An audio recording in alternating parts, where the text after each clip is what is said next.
welcome to another episode of Cosmos with the Cosmos. I'm Liz. Hi, Brandon. And we have a special guest today, all the way from the Colgate University Tung Visualization Lab, Joe Eakin.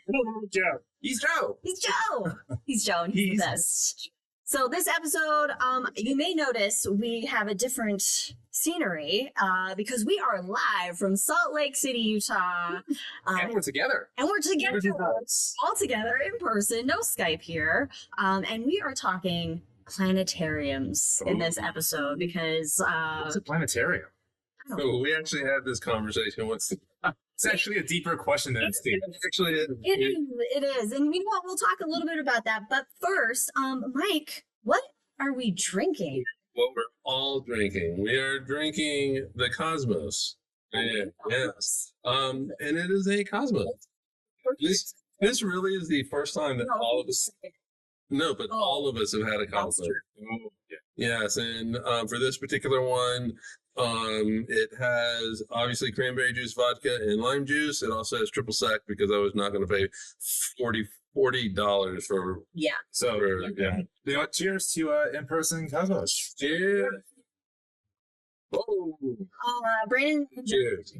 like you're in a can, and I forgot to preface, the audio for this live stream may be a little bit weird because we only have one mic and we don't have mixer boards or anything like that. So there's, maybe three later. There might be a third mic. There might be one mic. So we have a workshop and it's listed as what is it? It's 3 mics, 2 mics, and a Brad. Yeah. Because usually it's actually 3 microphones and then me and Mike never have anyway. Anyway, so we're so you'll just have to deal with the audio issues. We'll lean forward and enunciate my words. Project for your diaphragm. From my diaphragm. Project. Anyway, of course, follow us on all the things. Twitter at Drinking Cosmos and Cosmos of Cosmos, everywhere else you get your podcast, or on YouTube, or you can see us live, of course. And we have every other Wednesdays. Check out the Shot with Cosmos, little shot-sized bits of astronomy coming at you. Coming out. The one just came out. Hey. The one is coming. I don't remember. Anyway, look at our YouTube or Spotify. You'll find it. Also, check out some cool people we know, such as one Katie Davison, relation. Her wonderful art on Wildixia, Wildixia on Etsy. Of course, our good body, it's got good body. Ron Proctor, MrProctorShow.com, and our good buddy Jack joining us live today in chat with the Rolling Bluffs Planetarium.com. So if you're in the Council Bluffs, Iowa area, you can check. If you are in the Hamilton, New York area, you can go over to Colgate University and check out the Tung Visualization Lab, where they do some cool stuff. You could do live shows for the public in the community, right? Wait, do? Sure. Yeah, they do. You don't have to be a student there. Just add Joe. Just have this rolling list of right now we're showing a new show from NSC Creative, the Great Solar System Adventure. Hey. Very good. If people see that. Fridays at 6:30. Fridays at 6:30. Hi, Federico. Oh, you're supposed to be watching soccer. Anyway. Of course, some rules. Now, we are live, so there are no puppies to bark, maybe. I don't know, unless somebody brings a dog in. I mean, that would be great, actually. So did we have a special rule today? I do have a special rule. You have a special rule. Yes. What is your special rule? Behind us, we have a field. And we also have meteor showers occurring. So because we're only seeing a small section of the dome, if the audience sees a meteor flash behind us, let us know, and that's a drink. Yeah, we do have a live audience here. We actually do have a lot, yes. It's like 3 people, you know? But of course, as always, if we make any Star Wars or Lord of the Rings references, take a drink for that. So starting now, those rules are in effect. But let's get on to the meat of things, because we actually do have a time limit in this episode. So Yeah, 2 time limits. Each second that we take. I want to get to this story. It's like basically a shots, 3 shots in an episode. 3 shots in an episode. All right, let's do it. You gotta take a drink. Stop the meteor. Take a drink, everybody. By the way, Jack is drinking a blueberry hazelnut hot cocoa, and Jack, I missed your fancy drinks, Jack. Anyway, all right, planetariums, or as I like to say, planetarium. I like to make it metal. Talk first. I'm gonna talk a little bit about the history of planetariums. Okay. Now, in order to get there, Brandon, we have to go back in time. Which comes from where? Wayne's World. Wayne's World. I had forgotten recently where it came from. I just thought it was the natural thing everybody did when they go back in time. Is do that. It does make sense. So we're going back 13.8 billion years when the universe, as we know it, came into existence a little like bigly and bang. Is that when Zeus made it? Yes. Yeah. The first planetarium? This is planetarium. Oh, That's right. Okay, because to understand planetariums, you first must create the universe. Boom. A little second. Look at the universe. I mean, yeah, that's like our own natural planetarium, going outside, looking at the stars at night. Yeah, I guess it is a simulation, so that makes sense for the software. Yes. We are embedded into the code. But here's the problem. When you go outside at night, right, and you look up, I mean, it's pretty fucking big. We can curse on the show, by the way. Just letting you know. So it's really big, and most people, when they're going outside at night and looking up, first of all, there's lots of light pollution, right? So most people in a city area, they're not seeing a whole 2.5 lot. billion years ago? No, now we're currently, yes. I mean, I am about 13.8 billion years old. At this point. And so like teaching about the planetary, or teaching about the night sky, learning about the universe, hasn't necessarily been like an easy task for a good chunk of human history. All right. So we have to now go forward in time. I don't know what the word is. Travel. Like you're just like time. Okay, so here's an idea. Yes. All right. Oh yeah, I knew that was going to be too close for my wild gesturing, my wild elbows. Okay, take the night sky, right? Okay, Got it. now shrink it down into a room, and then people come in and look at it. How's that sound? Sound pretty cool? Okay, yeah. Now, random history nugget for everybody. In 1229, after the Fifth Crusade, Holy Roman Emperor Frederick II brought back a tent with scattered holes representing stars or planets that then was operated internally with a spinning table that rotated. So it was just, it's where all the air. I was going to say, if they brought it back, where do you bring it back from? I guess a crusade battle, maybe. I don't know. Or he just got bored in the fight and was like, let me just make. So, I mean, technically, you can consider that a planetarium in a sense, right? Pretty creative idea, I guess. But the actual planetarium came a little bit later. Kind of. In fact, there's another random history nugget that I found about planetariums. And I'm going to butcher this pronunciation. I'm sorry to all of the Netherlands people. The Eakin. Say it with confidence. Wildixia Planetarium. It is the oldest still working planetarium in the world. It's in a province of the Netherlands with words I can't pronounce, so I'm not even going to try it. It was completed in 1781, and basically what it is, it's a mechanical sealing orrery. Yeah, that's operated by like gears and all this stuff. Yeah, it's kind of machine operated, a manual machine operated. And I discovered this, and I would love to talk more about it. And I'm definitely going to do a shot topic about this. So stay tuned for a shot on this planetarium. Anyway, the planetarium as we know it today. The first one opened in 1925 in Germany. So this is your traditional where you would go to see the stars. And it was opened and developed by Zeiss. Oh, nice. Yeah. What do you want to say, Joe? No, I'm saying it was the first projected. You Projected, could say yeah.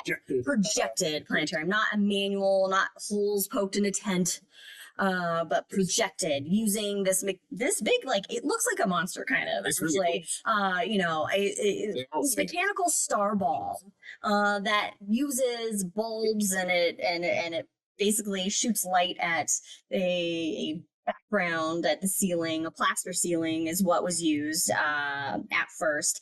And the planets traveled along overhead rails powered by electric motors. 180 stars were projected by electric bulbs. Who's gonna break in?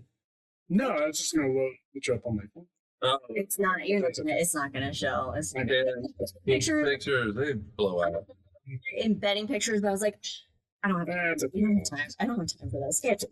Now in the U.S., the first planetarium that opened was the Adler Planetarium in Beantown. So known for you as Beantown. Beantown. because of the bean. Because of the Big bean. shiny bean. Boston is technically Beantown, right? Yeah. But I like to call Chicago Beantown, and I don't care if they like it or not. It's what I call it. Now, of course, over the years, technologies got better. You would get like a double star ball to do both halves of the sky, which is really cool. And that advanced to like video technology and computers that Brandon will kind of touch on a little bit in a moment. And then you had so Zeiss was the first to make like the projected planetarium, but other companies came into being, like Godo in Japan. And the first digital planetarium was created by Evans and Sutherland in 1983. No planetarium stories yet, though. 1983, the first digital planetarium. Yay, Jerry Panic. Huh? Yeah, Where was that? In Salt Lake City, right here. Utah. Yeah. Yes, right here where we are. You're right. Where we are sitting. The Hansen Planetarium, the Hansen Dome. The first, they made the, oh, did you Went know there in 2005. It was my first conference to go to. I wasn't in there. I wasn't in Who there. was in Dallas? No. Science Museum of. Starts with a V. Virginia? Oh, Virginia. There you go. They were It's outside of Utah. I can't keep track of Digital. Nice. It's star one, and I think that same year. It might be 83. I could be totally wrong now. Okay. The year. We'll go with it. It's 1983. 80s were a good time for digital planetariums. Now, I got most of this information from planetariums100.org because it's been 100 years since the opening of the first planetarium as we know it. Woo! Also, did you know I found this, a worldwide planetarium database. I did not know about this at all. I found online, and so you could go on, it and you can like see where all the planetariums are in the world and like what system they're using and all this great stuff. Road trip. To visit all the planetariums. Life goals, #bucket list. So currently there are over 4,000 planetariums worldwide, which is a lot. I didn't think there was that many. Quick question. So we know roughly we can average out the size of these planetariums. How many Skittles does it take to fill up every planetarium? Because some Skittles. Well, I should have done that. I should have done that. different sizes. Well, you gotta do average. Yeah. Average it out. Oh, Jack barked apparently. I'm not paying attention to Jack. I'll drink to Jack bark. The dog Jack, not human Jack. Also taking whatever Liz spilled on himself as well. That's true. Yeah, Jack can bark when he wants to at home. Okay. This is a bird's eye overview of the history of planetariums, mainly because we have more important things that we want to get to talk about. But before we get there, Mike is going to talk about kind of the uses of a planetarium, because you think that, planetariums are just for stars, but they can be used for. I also want to point out Very longly. there's nothing more important than history. It's nothing more. So we have to learn from history. No, physics is more important. Physics can't exist without history. History can exist without physics, though. Actually, You need to have physics make the universe before you can start doing the history thing. Anyway. Okay, planetarium school, go, take it away, Tag, you. Well, All right. So let me preface this by I'm talking about the modern planetarium. I'm talking about the digital planetarium. So because if a planetarium has a star ball, you really are kind of limited to the stars and where the planets are. Very dim lights. So I have always felt, and when I was at a previous place of employment and institution, I would love to tell anybody that will listen that the modern planetarium, the digital planetariums really are all about telling the story of the universe. And of course, the first thing that we think of when we think of planetariums, obviously, is the astronomy aspect of it all, which is fair. It's been, 100 years, all that kind of stuff. That was the purpose of and that was the purpose of planetariums. However, the story of the universe is bigger than that. And so if you are at a science center, of course, you want to bring in the story of geology, the story of chemistry. And if you want to expand it, basically the physical sciences, so biology, which all kind of tie into astronomy if you want to have that tie-in all the time. That's why we call ours a dome for all disciplines. Hey, I really like that. Visualization Lab. D&D. D&D, exactly.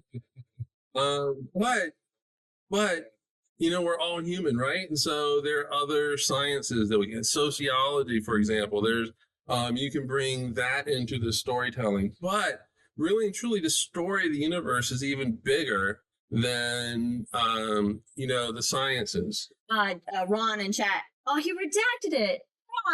Anyway. It's cool. I was going to read it. The story of humanity is, a part of the story of humanity is art. And so I always wanted to have art in the dome. And we were very fortunate. We did an art show that was just an experiment and people loved it. We would have people come back every time we ran it, and they were all one-offs. And so they came back, and Katie actually was the very first artist for it. But also, it's music. You can have an artist come in and play the guitar and just put, effects on the dome. And one of the greatest concerts that I ever went to was back in 1991, U2's Zoo TV.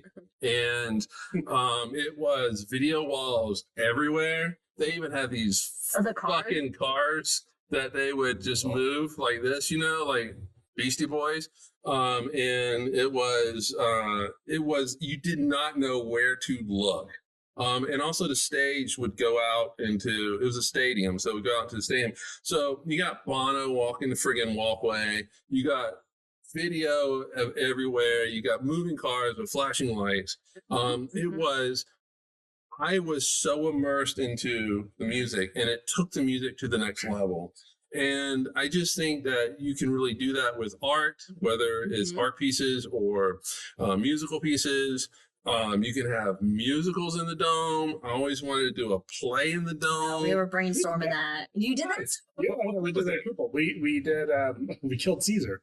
Murder on the Ides. So we had a visual up, and we had a stage. But that was like one of the first things that we did.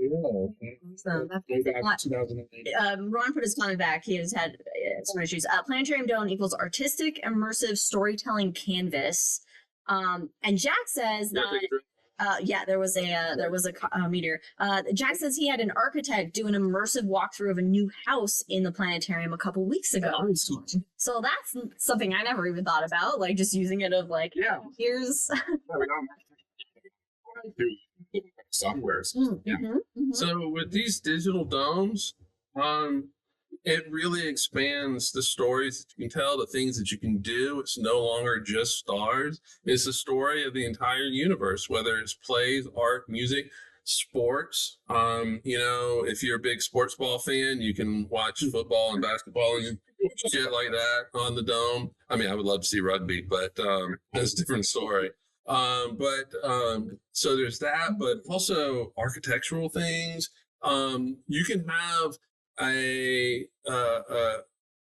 scientist at a university come into your dome. They can visualize the data on the dome and they get different insights just by looking at it in 3D space. Yeah. So, Brandon, what's the tech behind all this shit? Yeah. So none of the storytelling is really possible now without the technology. So if we go back 100 years, we had that Star Ball. Sorry. So we had that Star Ball. Oh, the meteor. No, I thought it was only within our field of view back here. Oh, like that. I don't think we put that caveat. Well, we're waiting. Well, Keep my eye on. let's see. See if they see. One's asleep, and all of them are asleep. Actually, This is the best place. We forgot the use of the dome. Sleeping, naps. Oh, Best place. Stories later. stories. We'll say the sleeping stories, I guess, for the that segment. Well, I just want to say a friend of mine who's passed away now from Fort Worth, Don Garland, used to say he's fallen asleep in the best planetariums in the world. Ah, nice. Here's Dawn. Dawn. All right, continue, my friend. So we're in the year 1924, and we have that Star Ball. And Star Balls, they are fascinating contraptions. Like the best visualization. Remember that scene? I'm gonna odd segue. That scene from Watchmen when Dr. Manhattan is off on Mars and there's all this gears and stuff going on. You I've remember? seen it like once, so Okay, you've seen it like just okay. It's like a Swiss watch, but 50 times bigger, 100 times larger than the Swiss watch. The complexity is incredible. However, the brightness of those dots, they look fabulous on the dome. But the moment you turn the light on, they go away. Yeah. Right. So that's what limits the storytelling mechanisms at the Star Ball. But it's funny, the same thing happens in the real sky. That's true. That's true. That actually is very So the Star Balls, they're fabulous contraptions. But once we get into the projector realm, that's when they were to unfold more of that storytelling. And I'm going to start to the very top of the planetarium, the dome structure itself, because the dome structure is incredibly important. So we talked, the first one was like a plaster dome, for example. Yes, Yeah. So that was my first dome. Blaster. ooh, plasters are fun. Yeah, They can also change. They can also change shape over time, which is very good for projectors. That's a different story. But those plastic domes, plaster domes rather, they have what we call a low albedo. It's difficult to get the brightness to bounce back off those domes. So now we have different types of domes, like a nanoseam dome, for example, and that light just bounces off of that dome. So you're able to visualize more colors, more space, more everything in there. That's what allows us to, to see that. And then we have the projectors themselves. Almost every planetarium has a different setup of projectors. Like you have two projectors, north and south projectors.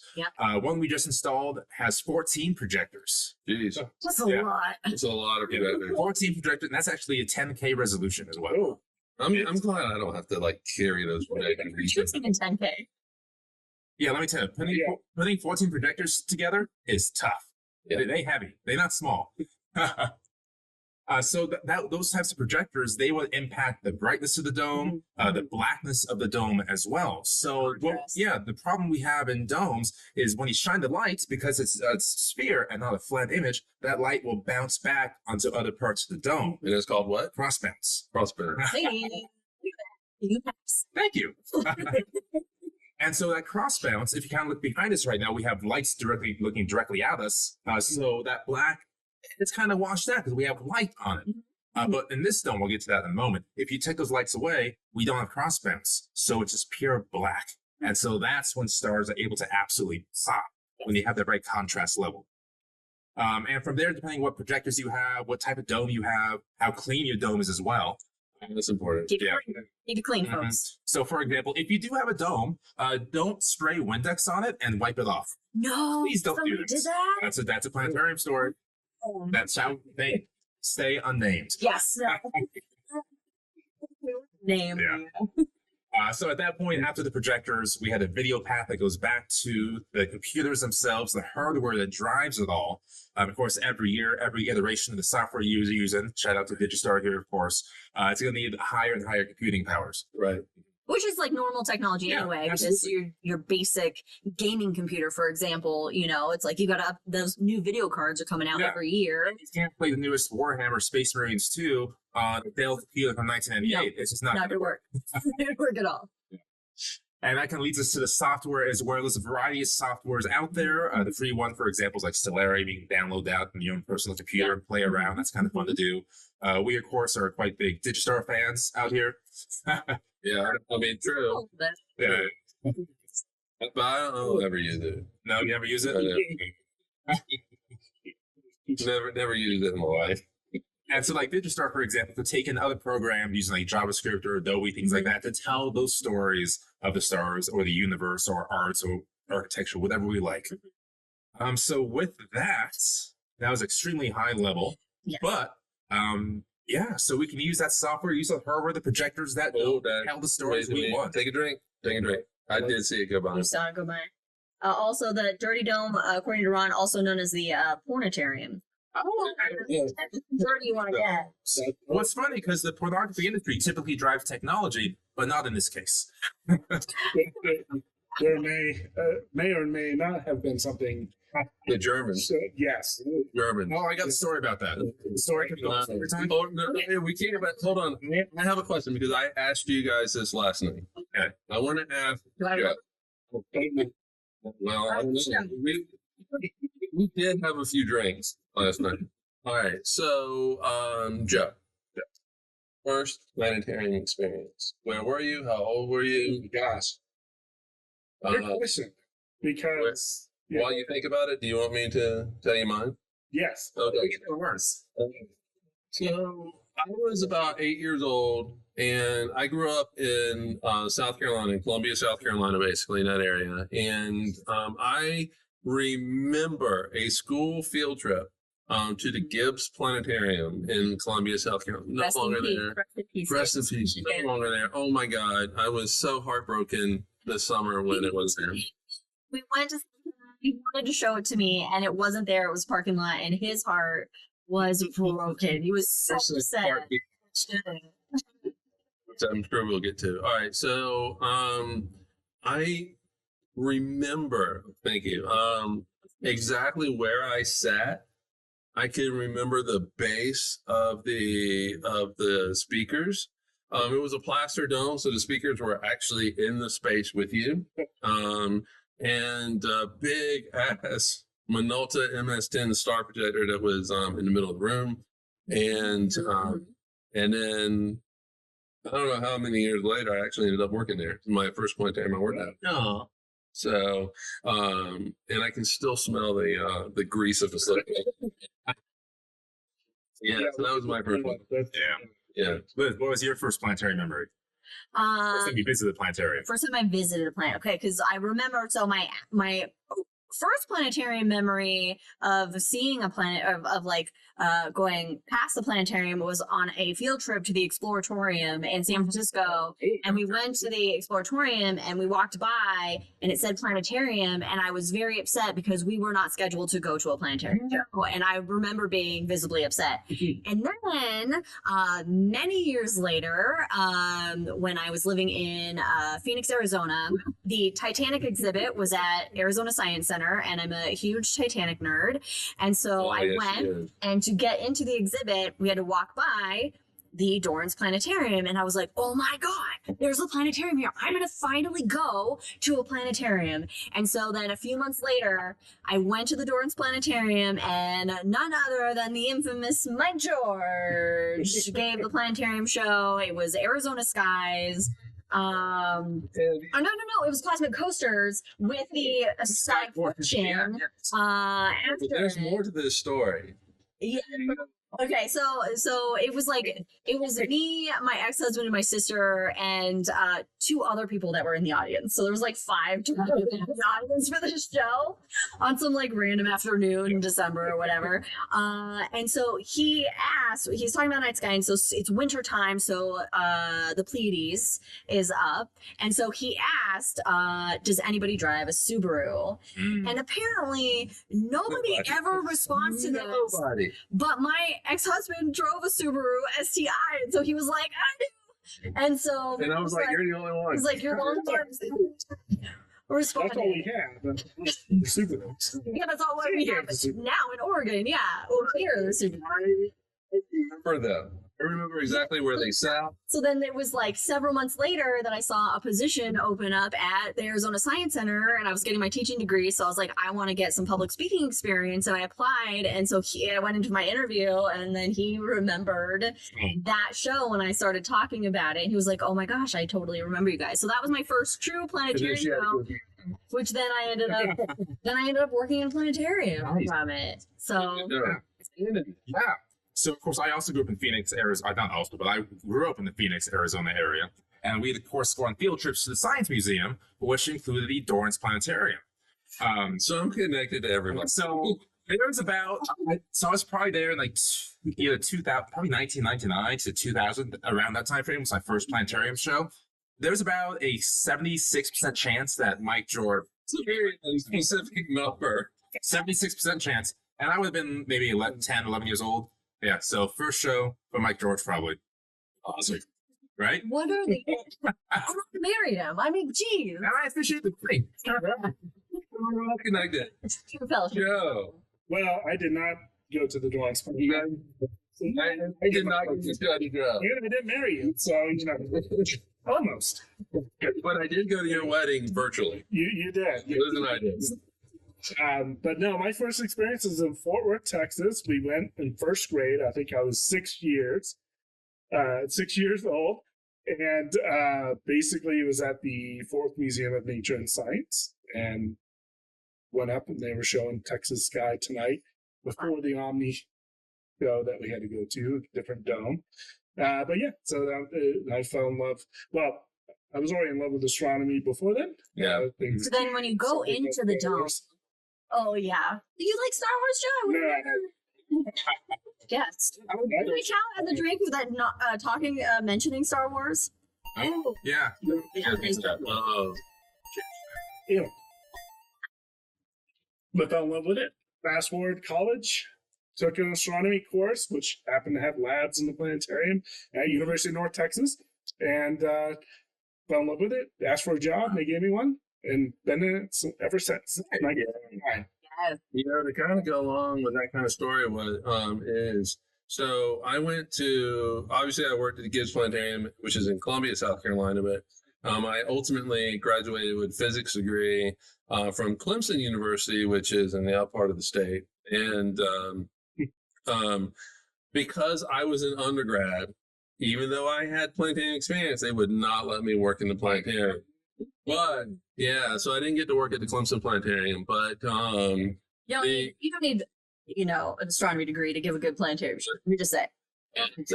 no, my senior year was such a rough year, because they had canceled a math class that we were supposed to take the junior year, that prepares you for the physics you see your senior year. So the math department had canceled it, so I didn't get to take it.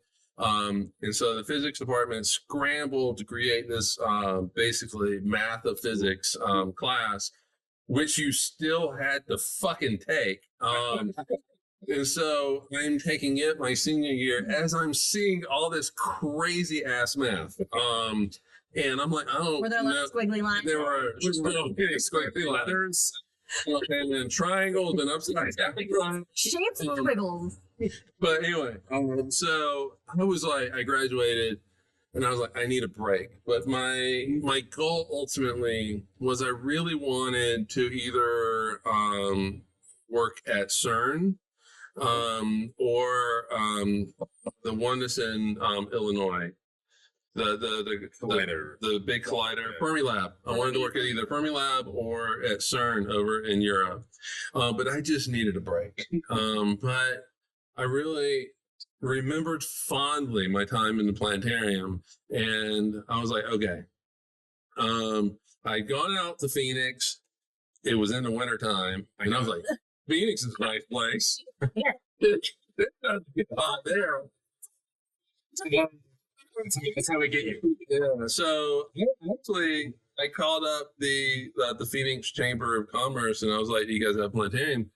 No, but we're building one, and so I called up and talked to my mentor, Ryan Wyatt, and he taught me. Yeah, he taught me everything. He made me fall in love with Digistar. He made me fall in love with show production. And I just never left. And so obviously I will never work at CERN, but I get to talk about like the Higgs boson and stuff like that. Yeah. But I was just going to read a couple from chat. Federico says his first experience was during high school in Padua in the mid 90s. 2006, he was an operator. oh, neat. Ron Proctor, he grew up in Ogden, just north of Salt Lake, and his first planetarium experience was at the Old Hanson Planetarium in the early 80s. He did work there, and he loved exploring the old exhibits upstairs. Jack says his first was the Grout Museum at Planetarium with their Spitz Nova 3. And then my sister, she thinks her first time was in elementary school for a field trip. They went to Chabot in Oakland. Oh, And she doesn't remember what show, but she remembers that she loved it. And my mom's first experience was watching her daughter do a show. Oh, I was my mom's first planetarium experience. Oh. I remember talking to your mom. Yeah, Yeah, she was with Sally, right? I think her and Sally came out. all right. So my question for you guys now. You can't tell your first story or when Liz visited. You remember that. But what was your favorite experience giving a show when the audience was into it, everyone was clicking, and it was just the best reaction? You were cloud nine afterwards. Well, anytime they're all into it, It's the best. That's the best. it's the best. I think for us, and we were raised under the Mike George model of giving planetarium shows, which is a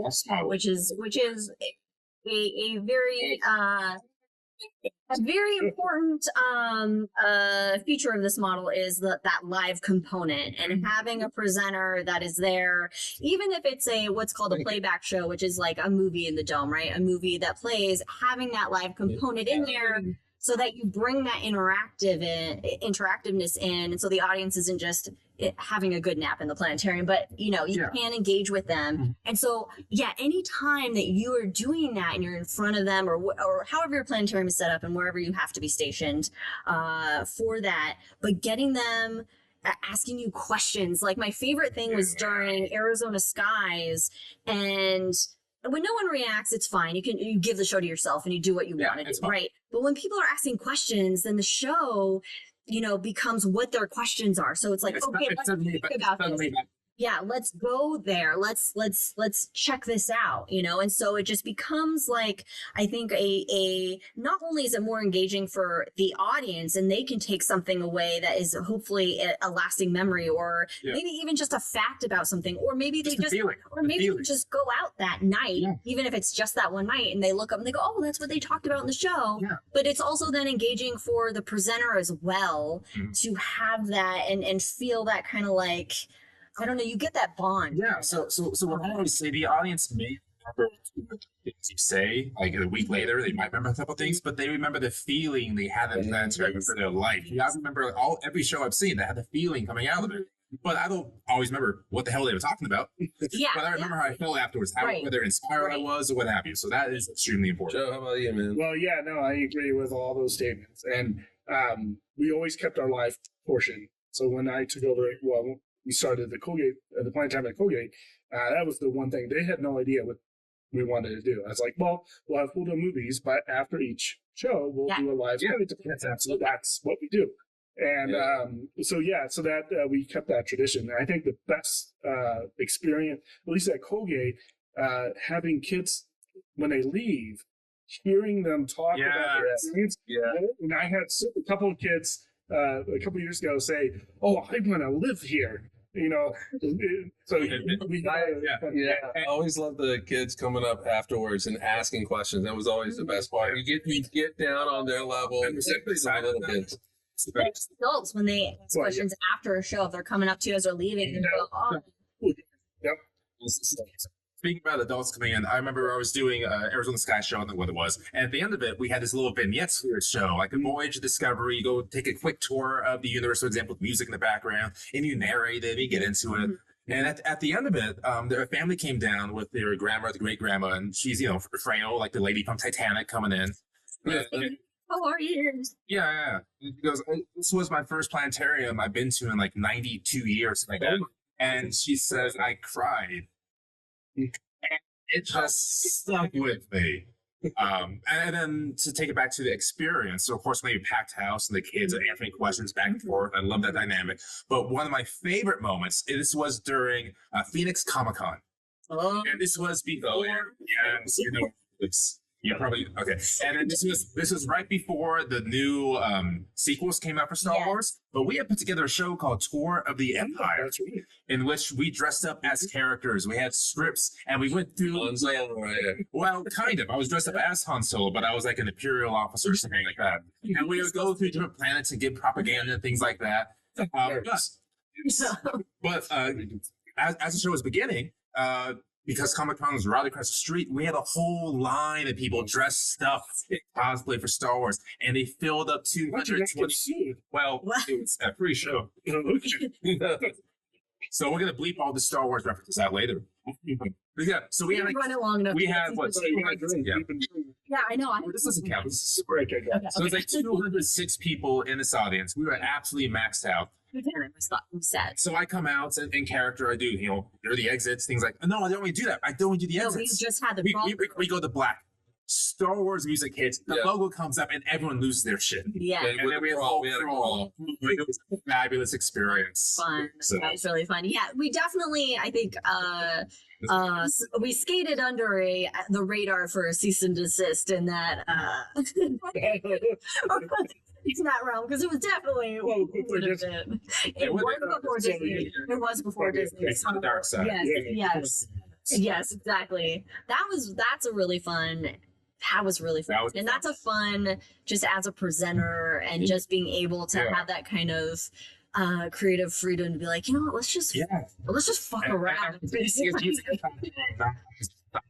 But experience. Mm-hmm. All right, so I have a story, then I have a question. Right. I guess it's more of a comment. All right, so we would run a show called Grand Tour of the Solar System. I mean, it's a typical planetarium show, right? Where the Empire was kind of big. Yeah. So tour of the Solar System. By the way. Yeah, it is. And so we would go. One of the very first stops was the moon.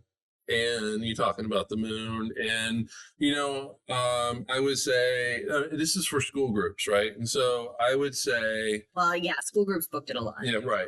And so I would say this is the first.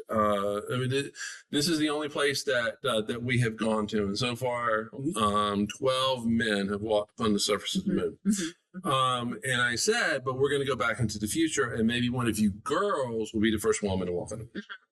And inevitably, you would have two things happen. You would have the girls go ape shit. And so very excited, very passionate, which is always heartwarming. The other thing is you'd have this one friggin' dude who would boo. And I think I ever got to it. yes, say that too. he would boo. And I would go up to him and I would ask him his name. And because he's so dumb, he would give me his name. And then so I immediately say, girls, don't worry. Steve here is no competition. He's never going anywhere.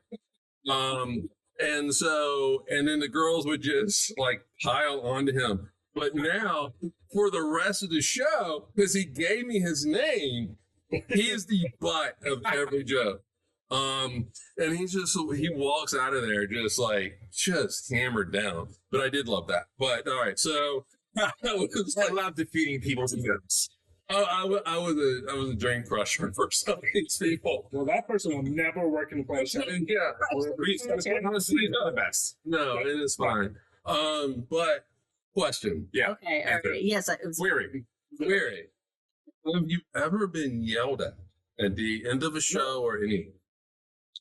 yelled at, but I think maybe, and Joe, I don't know if you've experienced this, but I'm going to say that at least the three of us have encountered the natural, of course, the creationist that comes in to the planetarium, or the highly religious that comes into the planetarium, and then wants to then afterwards correct you, discuss the,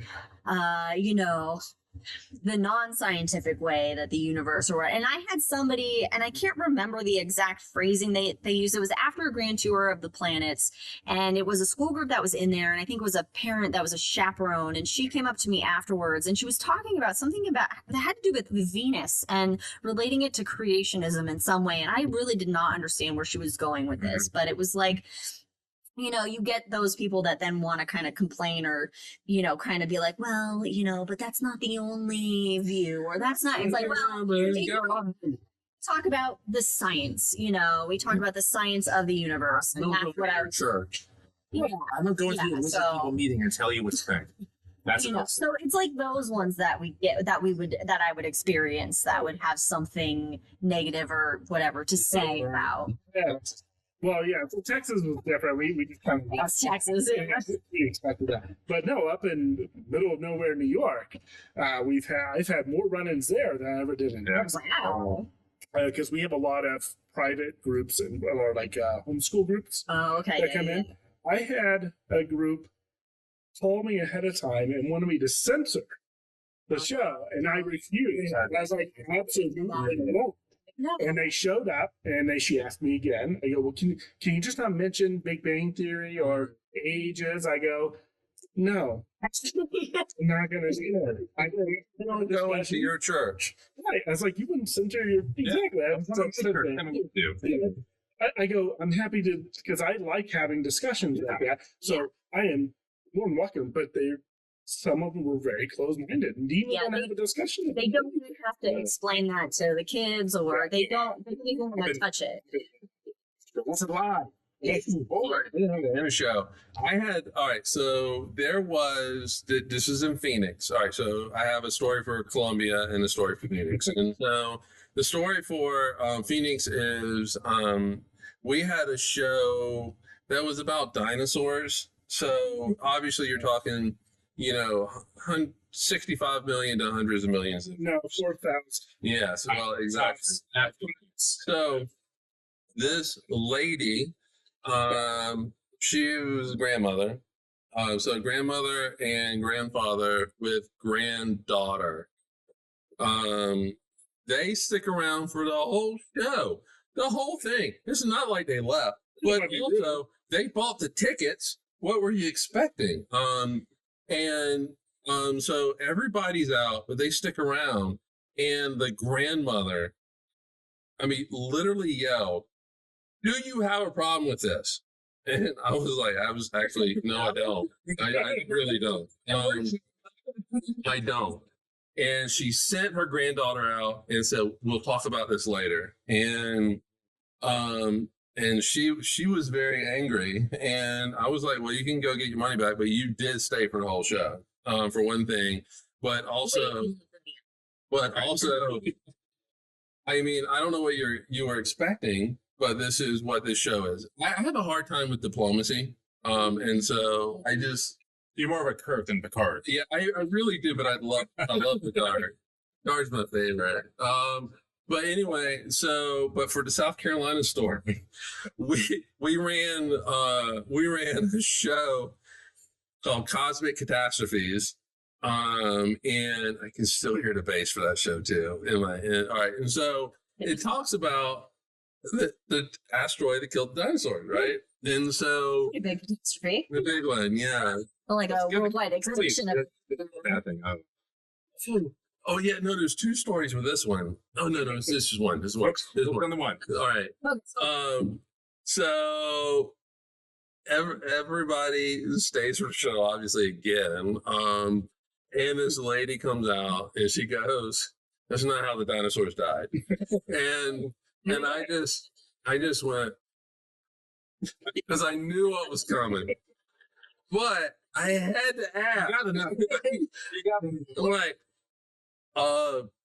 so I'm like, all right, how did they die? And she goes, the flood. And I was like, Yes. like Noah's flood? Yeah, Noah's flood. And I was like, so why Noah's flood? They were too big to get on the boat. And I was like, but there was a lot that were the size of chickens. What are you talking about? Well, you can put a friggin' giraffe on a boat? An elephant? They can dip their head.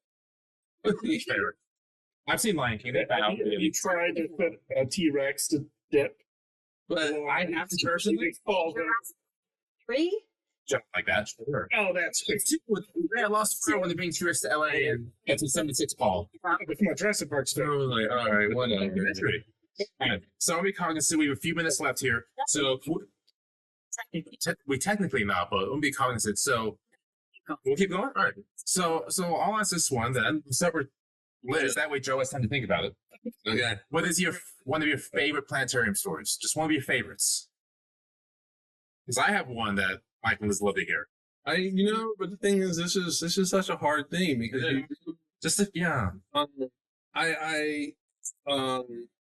Well, okay. How about I lead off and you can Hold on.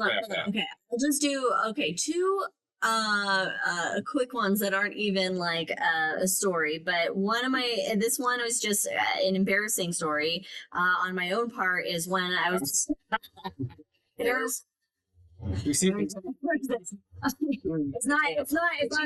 behind this, but I was so when I gave Arizona skies, it's always like sunsets and then face north, and I do an obligatory, generally, how to find the North Star kind of a deal using the Big Dipper.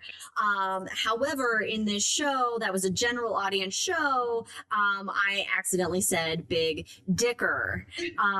Yes. And I had to just not react. And in my head, I was like, God damn it.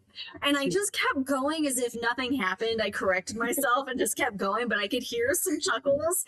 And I was like, man, if it was like an adults night out show or people were drinking, I could totally play it off, but I just had to pretend it never happened.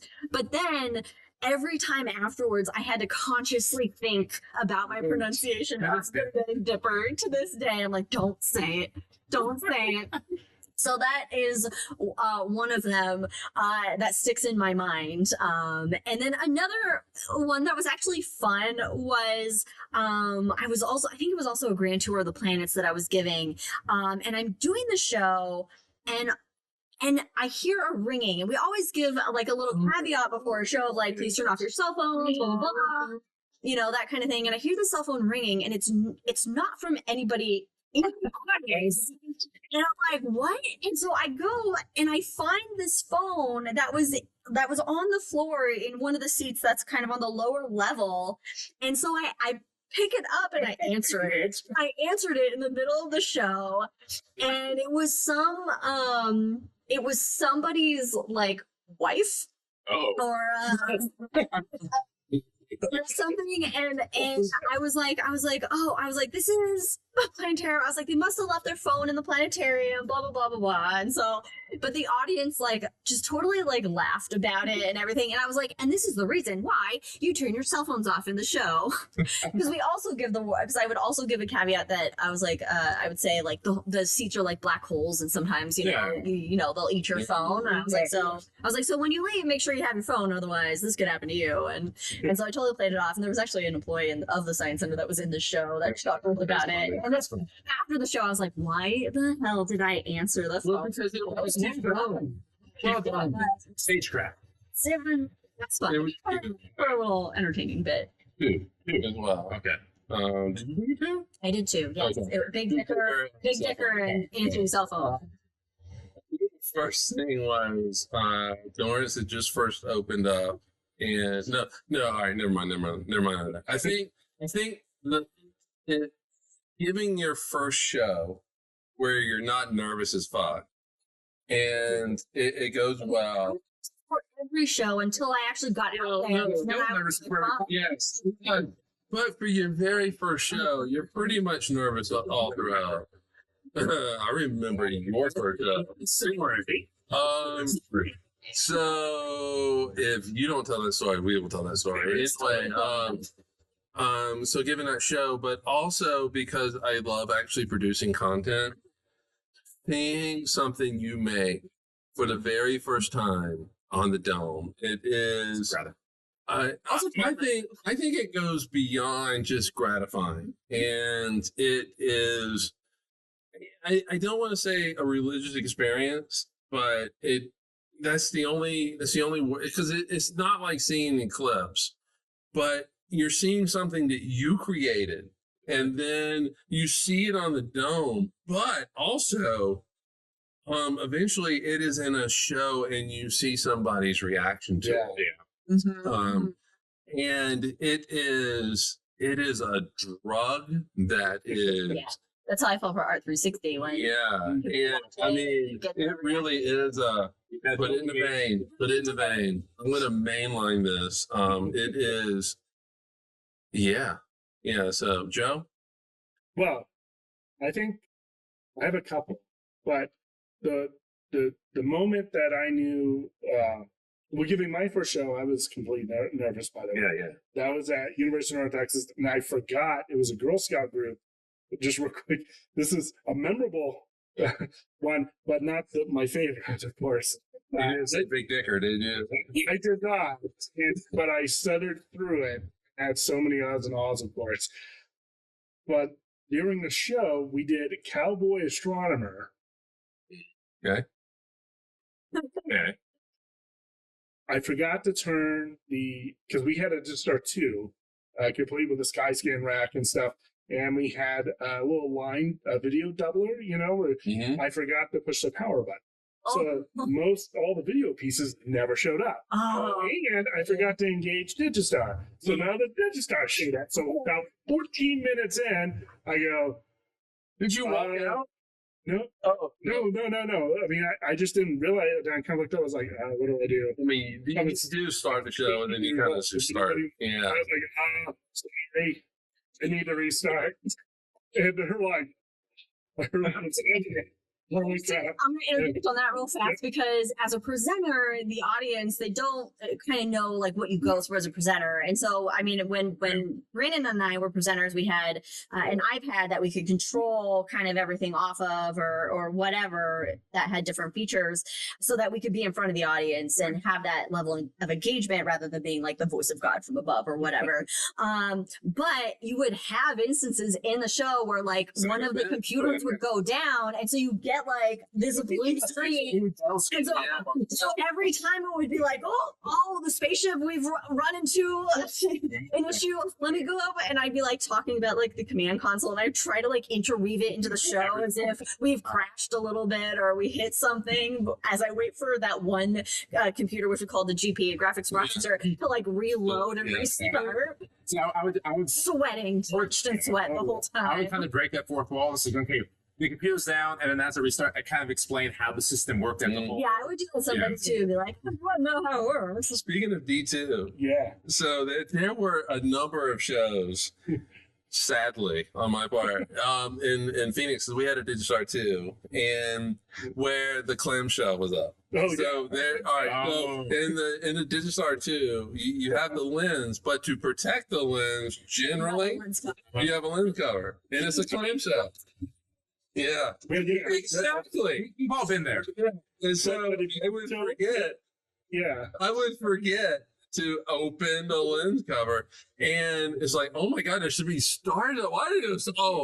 And then you open it up, but then it's the big reveal. Yeah, and so it like so everybody you don't realize you made a mistake.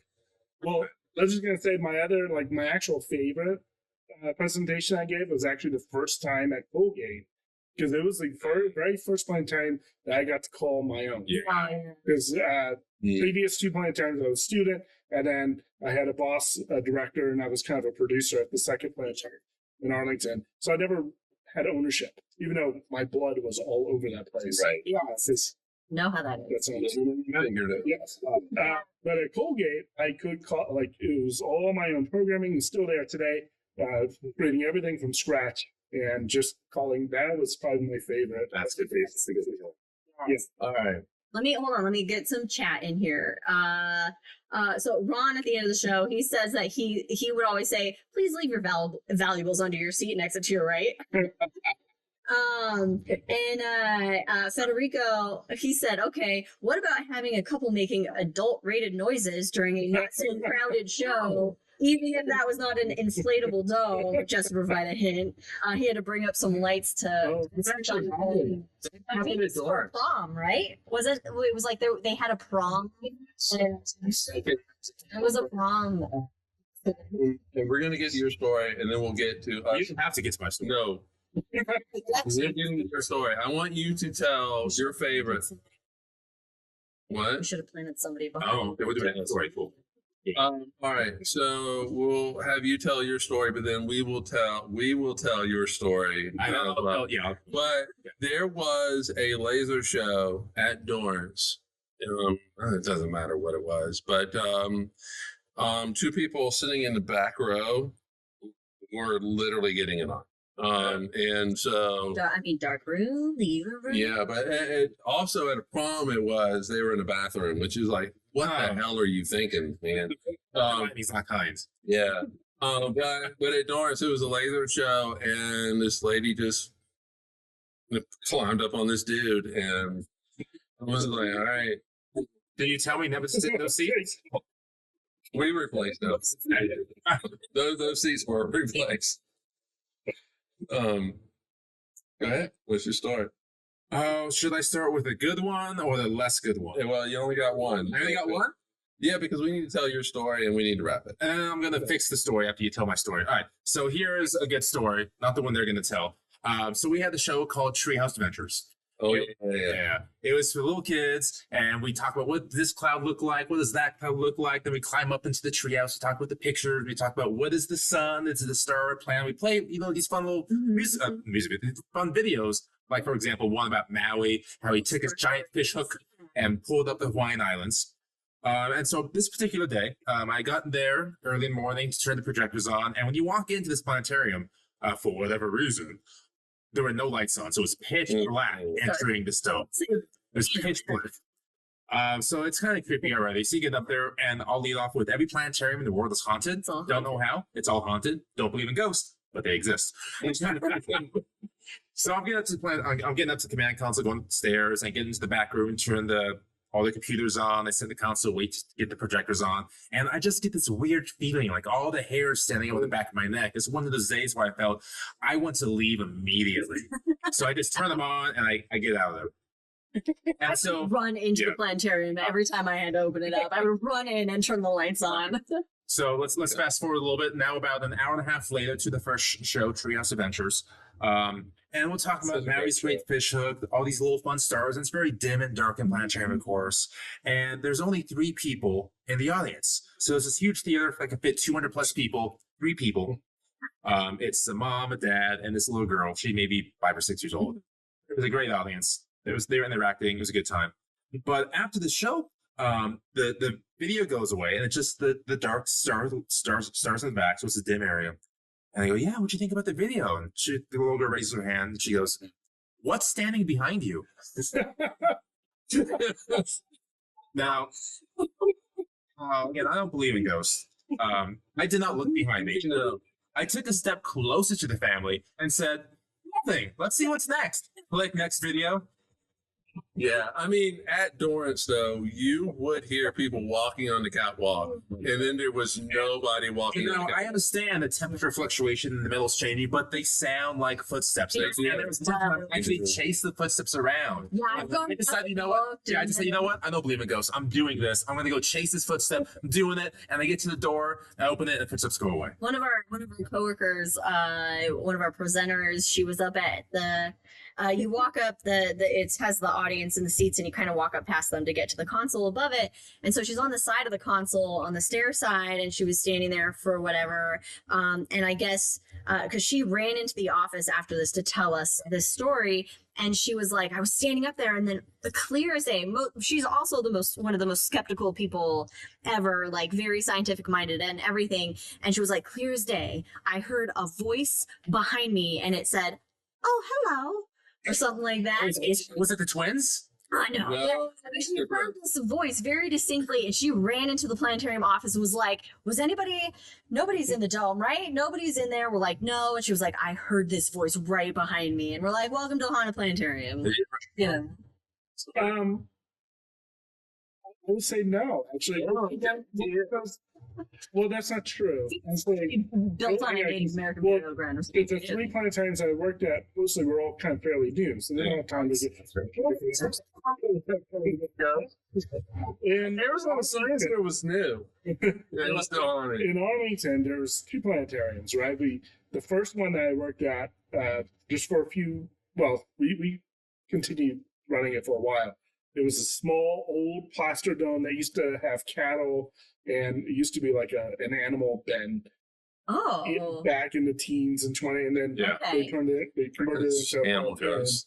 Animal goes. Well, and it had to move. no, but there was so many weird noises, Yeah. gurglings, and Oh, I had to work. That was my first Ditch Star 3 on an SP system.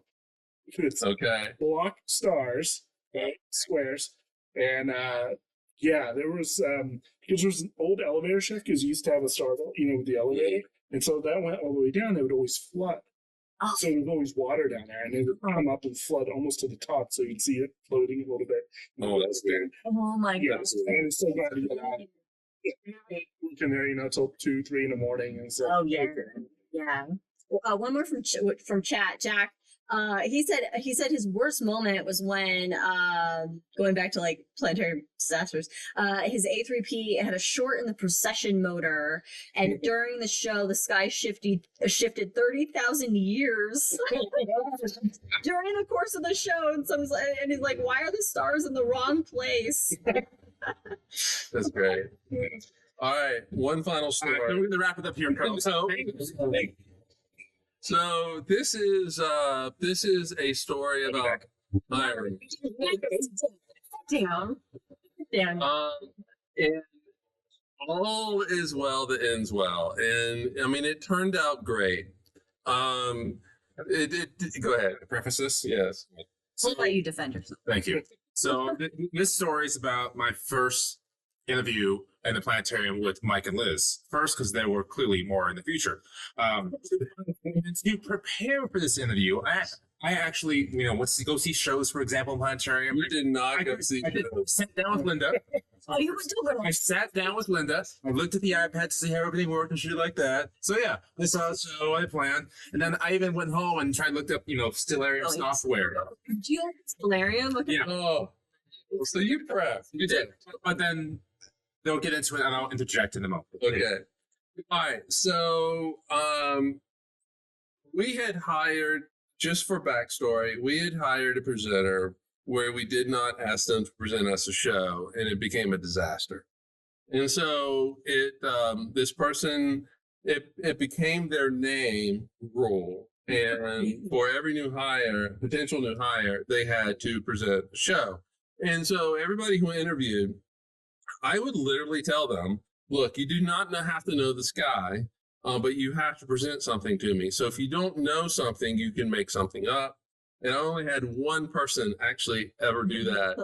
And it was the absolutely sweetest thing where he made up constellations for his daughter and his wife. It was really sweet. And so it was really hard to tell him he didn't get that. But everybody else actually took the time to, look at the sky and prepare and all that kind of stuff. And so I'll take your word even for it. Now, I remember going out to the Phoenix sky and doing a little star trip to myself there. Yeah. Again, you'll get to that in a moment. So here's what happened. I know the Phoenix sky. There's like 6 stars in a helicopter.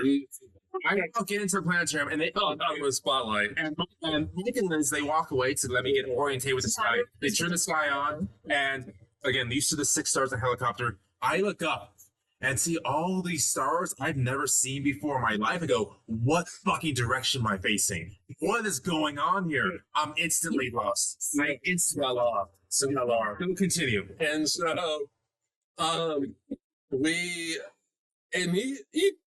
tells us this. I mean, all right, so we're like, okay, we got the stars on. You do not have to worry about actually bringing stuff up. I will actually do that because I'll sit with an iPad and I'll do this for you. And really the goal is to see how people give shows, because there is no presentation style. Because really and truly, there is no greater pressure than having to do it on your interview. And so you really get an experience for this. And so Brandon goes in, he looks at this guy, whatever he does for 5 minutes.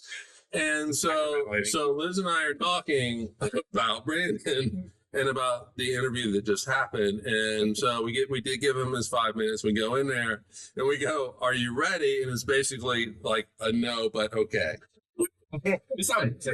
Yeah. And so Brandon starts to give this show, and he is so lost. And Rough. and he is holding these papers. Yeah, he had a script. He had a script that was completely written out, and basically it got cut. It got cut short. He got so flustered that he actually just threw the script up into the air. And it was at this point, audience, I knew I was not getting this done. So I actually literally pick up the script. I mean, it really was hey, look, you don't write out the script because you get lost. Unless you're able to read the script, like on a second display monitor, you basically just come up with an outline and you go with that. And go ahead. I was so looking forward to this particular job in the planetarium. Like, this was the dream job for me at 2020. This is what I wanted. Yeah. And so in the moment when you're failing completely and your dreams are falling apart, this is what I felt. And I know since I'm working, I'm going to Yeah. I mean, Mike and I, we were like, do we give him a second chance? But then, to be fair, we would have to give the other interviewees a second chance as well, because we felt it wouldn't be fair. But long story short, later, luckily, the person we hired instead of Brandon left, and Brandon got his second chance. It was all right, so we knew the position was coming open. First of all, really and truly, the hardest person I've ever told that they will not get the job. I do. I knew for a fact I was. I went upstairs to where he was, and it basically was like, I think you know. But a year later, person did leave, and we go up there, and we're like, go see a show. And like literally sit in the show, see how the shows go and that type of thing. And of course, just knocked it out of the park. We never hired him. No, I just stayed there. Yeah. Yeah. Stuck around forever. But I don't know. I love that story. It's funny in some ways. But it also because we like to just see and relive the torture. That's what we like. I get second hand and cringe. So when I live through it and it's about me, it still hurts. Even though I know it worked out. I learned things from it. Yeah. We've all learned many lessons from the planetarium, I think. Life lessons, presentation lessons, really just universal lessons in the planetarium. I think the thing that I learned the most was that just talking to somebody about the universe goes so much further than anything. Like, just it's one thing to go into a show, see the show, experience the show on the dome. But if it's just like going in and watching a movie, you're just a passive observer. Right. You're not in it. You're not in the story. And really and truly, the greatest professional lesson I ever learned was how important that presenter is. And when we did renovate Dorrance Planetarium, I made it quote unquote difficult. It's so fucking easy, but it was difficult for the presenter to get to the console. Console was huge, by the way. Walk upstairs. Yeah, you just walk up the stairs, around the corner, and you're in the console. Watch But, it though, because in the dark, oh yeah, you'll nail it. Damn. I've ran In there. But you know, and I had the iPad because it forced the presenter to be in front of the audience. And I would not let the presenter be camped out at the console. I wanted, okay, if it's a playback, and he had to restart. yeah, but I mean, in the playback portion, you can be at the console. But there's another funny story about that. All right, so but anyway, so this is back in the D2 Skyscan days.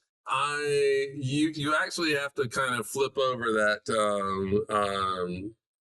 We'd have a second monitor, Yeah. and you have to kind of flip it over so it's not seen.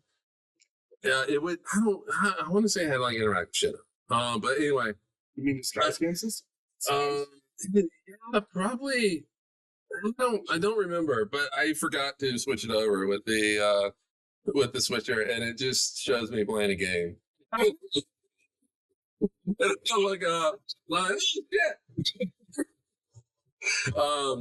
But just how important that talking to somebody and I mean that one-on-one interaction, because in a dark dome, everything is one-on-one because you really don't see them. Yeah. But you're talking to them, and it's just so important. Was my whole point of me applying to the planetarium and getting that job was to prepare myself to be in a classroom, because that's what I was getting my degree in, is to teach high school history. And to this day, you're still a teacher. Yeah, no, I graduated with said degree and stayed in the planetarium because I ended up just totally falling in love with the space. I loved in the informal education environment. I had more freedom to then talk about the things that I loved and enjoyed. And it just became like, yes, this is the environment where This is the place. this is the place. This is the place. You know, and I loved it. And I mean, to this day, I mean, I think so fondly back on all the planetarium memories that I have, but especially, you know, when you're in the planetarium, you get these unexpected kind of like, not bonds, so to speak, but I remember there being like a repeat guest, Marcus Evan. Evans. Evan. And this was a kid who he had autism. He wasn't very verbal, didn't make a lot of eye contact. And so his mom would bring him in all the time and they would sit in the back and he would have an iPad, and he was the only one that had the exception. They knew to sit in the back so that the screen wasn't bright for anybody else. And he would have that iPad, and, you know, I would come and talk to him after the show, you know, and and I knew his favorite planet was Venus at the time, or then it changed to Saturn, you know. And so whenever I would see Evan in line for the show, or even if they were the only ones in the show, like I got excited to have that experience then with him. And I remember making him, we had some walk-in walk-out music that he loved, and I burned it onto CD and I gave it to him, and I was like, here's the music for him so he can have this. And so I hope that to this day, like, that he still goes to a planetarium, or he still loves space as much as he did, because it's just such a rewarding environment Yeah, it's such a rewarding environment, especially when you yourself, obviously, you love space and talking about space. And I am bad with math. Mike can tell you I'm horrible at math. Squiggly lines, don't get me started. I don't have a degree in physics or astronomy or anything. I just love astronomy and being able to talk about it and communicate it and bring it to that general public level, because that's how I understand it and can communicate it. I can't communicate it at a high physics math level. Well, I think I can, so I can do that. And it's just a great space to be in and show the public, Joe, what it can do. I want to give you a final word, man. If there's anything, Well, no pressure. sure. Yeah, I know. Don't throw No, it. I'm saying You don't have a script. Yeah. And throw it. I'll pick it up, and I'll read it and hand it to you. But I think the coolest things that happened to me like a few years ago. So I've been doing school group shows. We do everything for free, so a lot of kids, local kids come. Yeah. I had a student who came as a second grader to the field trip, right? She came back, and we used to do these, what's called high school seminars, where high school students would come in and we do like a few hour course over a couple of weeks. Yeah. She took that twice, right? Then she graduated high school, local from Madison, one town over. She came back and as a student at Colgate, came and worked for me for 4 years there. Wow. And now she's down in Oklahoma. She's graduated, now getting a master's PhD. Nice. But to see that kind of full circle. Yeah. And then for the first time, one of my former students who graduated 2011 is now teaching in the planetarium as a visiting faculty member. oh, And nice. that's, I don't know if that makes me feel old. Don't think about it. Right. It's But it's just seeing that impact, and it's like, especially Mike, he really loves being in the planetarium. Nice teaching a full course inside the planetarium. I love it. Yeah. All right, guys. We got to call it a day. There's going to be no hangover in this episode, but Thank God the visit your local planetarium. Yeah. Please visit your local planetarium. And if you happen to be in the Hamilton area in New York, Always get definitely. lost. Was it like 4 hours from New York City? It's from everything. It is 4 hours.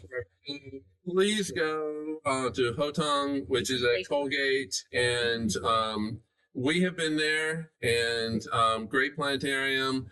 Joe's a great guy. Let him give you a tour of the universe, but more importantly, please visit your local planetariums, wherever that local planetarium is, and fall in love with the night. And, go talk to the planetarium people. They love telling you everything about the universe.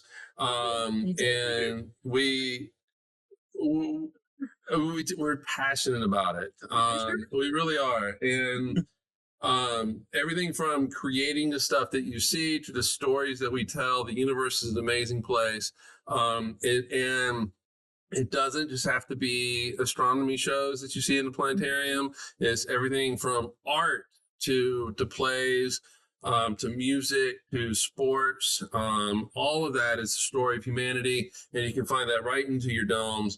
So please go visit your local planetariums. If you're in Council Bluffs, go to Jack's Planetarium. If you're in Colgate, in Hamilton, go to Colgate and go to Joe's Planetarium. Maybe the planetarium. And we are fortunate enough, he will not come on here, but the IPS president is right over there. He's coming. Special ending guest thought. Michael McConnell.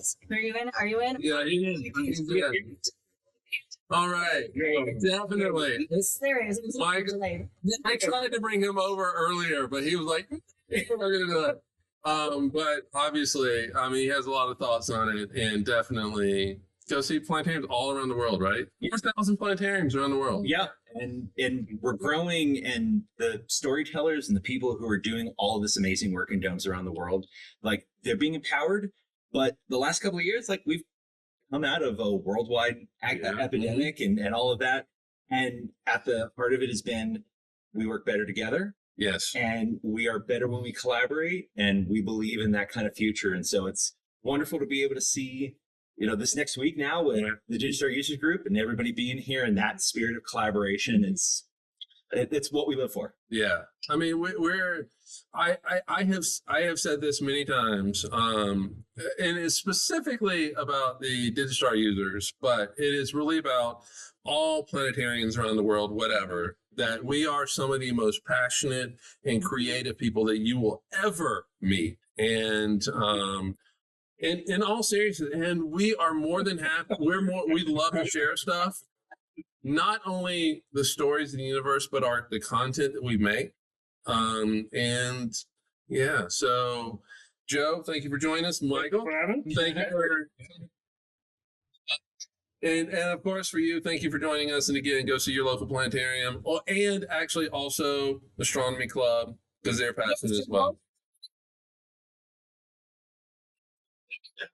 You can go out, look through telescopes, and have very enthusiastic people tell you what you're looking at.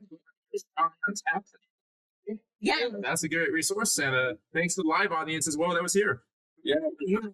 If you have not registered to vote, register to vote.